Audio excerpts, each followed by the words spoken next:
بسم اللہ الرحمن الرحیم۔ اور فرما رہے ہیں اللہ نے گران، تو یہ چند اللہ والے ہوتے ہیں، چند نیک لوگ ہوتے ہیں جن کی وجہ سے بڑے بڑے گناہگاروں کے عذاب رک جاتے ہیں۔ ایک حدیث یہاں مکمل کر دوں تو اب یہاں تک ہے الفاظ کہ جب اللہ سبحانہ وتعالیٰ فرماتا ہے کہ جب میں دیکھتا ہوں کہ لوگوں کے گناہ کتنے زیادہ ہیں، گناہ بہت زیادہ بڑھ جاتے ہیں، تو کہتا ہوں کہ میں ان پہ عذاب بھیج دوں، لیکن تین چیزیں مجھے عذاب سے روک لیتی ہیں۔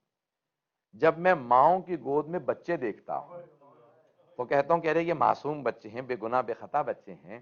دوسرے، جب میں بوڑھے بوڑھے سفید ریش سفید بالوں والے افراد دیکھتا ہوں کہ جن کی ہڈیاں کمزور ہو چکی ہیں، تو میں کہتا ہوں کہ ارے انہوں نے میری بندگی میں اپنے آپ کو کمزور کر دیا، یہ بوڑھے ہو گئے، تو ان کی وجہ سے عذاب روک دیتا ہوں۔ اور تیسرے، جب میں دعائیں مانگتے ہوئے جتھے دیکھتا ہوں، جب گروپس کے اندر لوگوں کو گروہوں میں جتھوں میں دعائیں مانگتے دیکھتا ہوں، مل کے رو رو کے دعائیں مانگ رہے ہیں، بعض اوقات ایک دستہ جو مؤمنین کا دعائیں مانگ رہا ہوتا ہے وہ کتنوں پہ سے عذاب کو رکوا دیتا ہے، اور احساس ہی نہیں ہوتا انہیں کہ یہ ہم نے کتنی بڑی نیکی کی ہے۔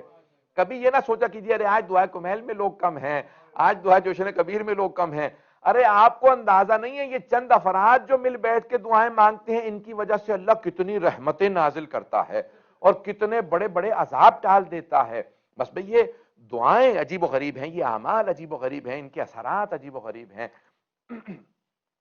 تو میں آپ کی خدمت میں عرض کر رہا ہوں کہ یہ بہت بڑی بڑی تہذیبیں گزری ہیں عراق کی تاریخ میں۔ تو میں نے آج صرف یہ چاہا تھا، میں داستانیں جو بابل کی دیکھ کے آیا تھا آج میں پڑھنا چاہ رہا تھا، لیکن میں میرے خیال میں شاید یہ ایک آدھ کوئی پیش کروں، یا چلیں گے ابھی لوگ میرے ساتھ؟